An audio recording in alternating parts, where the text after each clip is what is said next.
When did you first start working comedy into your act? I guess when I was about 15 or 16. And was that at the suggestion of your mother or your dad, or was No, it just came. I'm naturally a crazy woman. And so I guess what year did you start appearing on television? Oh, God. The Dick Van Dyke Show was 1961, so it had to be 4 or 5 years before that. Yeah, because you had you started appearing on as yourself on shows like the Milton Berle Show and the Colgate Comedy Hour. Oh, that I did for a long time, yeah. And, I did about 10 of those. But you also started taking parts in such shows as Gunsmoke and The DA's Man. So I was wondering, at that time, did you prefer to appear as yourself or as a character? As acting? Didn't matter. I was an actress. So you didn't have a preference one way or the other? Sure. And so I guess what was the first show you became a regular cast member on? The Bob Cummings Show. And after that you followed with My Sister Eileen, correct? Yeah. For one season? Yeah, that's right. And I was wondering, could you please tell the listeners who have never seen that show what the show was about, just a little bit? What, My Sister Eileen? Yes. Because I'm sure there are some who haven't seen it. You know, I can't describe it to you. It's a show that everybody knows. It's a story of two sisters. Coming to New York, correct? Yeah. And one works as a writer, I believe, right? Yeah. And so, I guess now, I'm sure many of the listeners know that the Dick Van Dyke Show premiered in 61, like you said. And I was wondering if you could please tell us how you first became involved with the show and given the role of Sally Rogers. Well, they called me to go into the office, and I went in, and I knew Danny Thomas very well, and I knew Sheldon Leonard very well. And I didn't read or anything. They just said, this is the part, this is the show. And I said, fine, you know. That's all there was to it.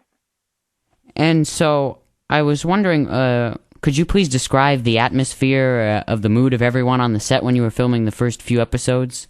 We all knew we had a wonderful show. We knew it, but we didn't know how good it was. That's funny how those things go, you know? You can never tell. Oh, yeah. And I was wondering, had you known Dick Van Dyke before you joined the show? No. Hey, had you ever heard of him, or was he pretty new to the scene? Never heard of him. And so, wasn't, I guess, the show actually canceled after the first 13 episodes? And yeah. I was wondering if you could tell us why. Well, because after the first year, they canceled it because it was bucking Perry Como. And and Sheldon went back to New York to talk to the affiliates and begged them to keep the show on in the summer, which they did, and then we stayed on from there on in.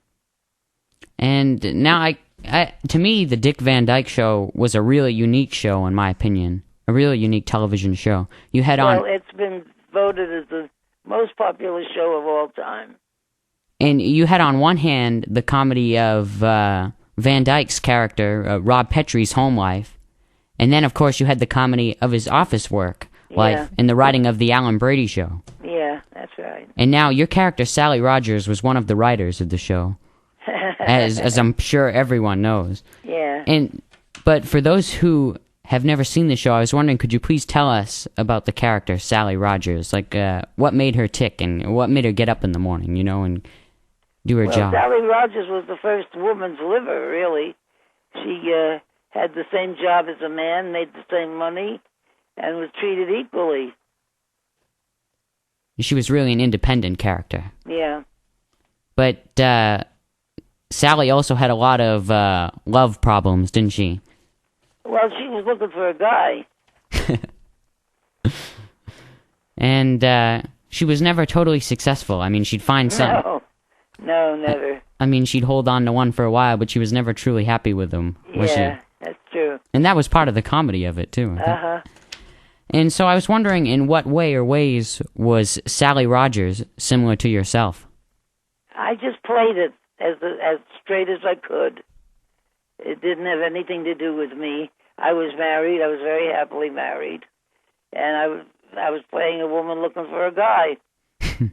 And you did a great job too. That was. Thank you. That's very sweet. One of the Sally is one of the greatest characters in TV history, and the way you portrayed her and played her is just one of the most remarkable performances.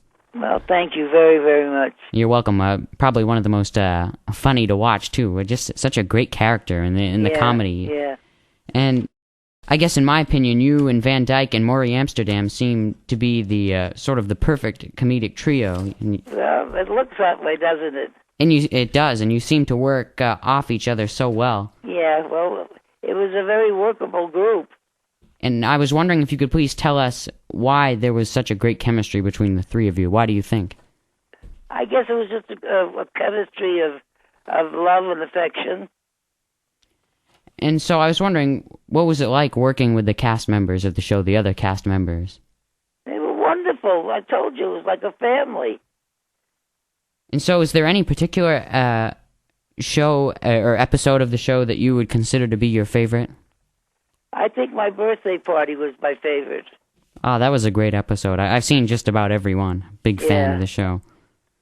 And would that probably, you say, your favorite memory of the show would be from that episode, too? Yeah. Yeah, you got it. And so the show ended after 5 seasons. And yeah. I was wondering, what do you think is the show's legacy? Well, I think we could have stayed on another 2 years because we never did a show in color. No, that's right. And how come the show ended? Dick and Carl decided that they wanted to finish on top. They figured they were running out, and they wanted to make sure we didn't go down. And so after the Dick Van Dyke Show, you went on to star in many more shows, such as the Hollywood Squares and the Doris Day Show. Yeah, that's right. And you also went on to guest star on many other television shows. Uh-huh. And so I was wondering, out of all the shows that you have appeared on, is there one that stands out as your favorite? That's probably a hard question to answer, but... It is. Well, I think a show that I did on Remington Steele was one of my favorites. It was a very dramatic part. Yeah, I haven't seen the episode, but I'm sure it's great. And I was wondering, well, I was going to say, you received your star on the Hollywood Walk of Fame on October 3rd, 2001. Do you consider you receiving your star to be a milestone in your career? Oh, I think it was wonderful. I was very proud. And that was followed 5 years later by the release of your best-selling memoir, Hold the Roses. Yeah, and then being inducted into the Smithsonian. Sure, that just happened this year, didn't it? Yeah. And you were inducted into the Smithsonian's first permanent entertainment history exhibit. Yeah. As one of the, I believe it was the top 10 ladies of stage and screen, wasn't it? Yeah. And That's so, very nice.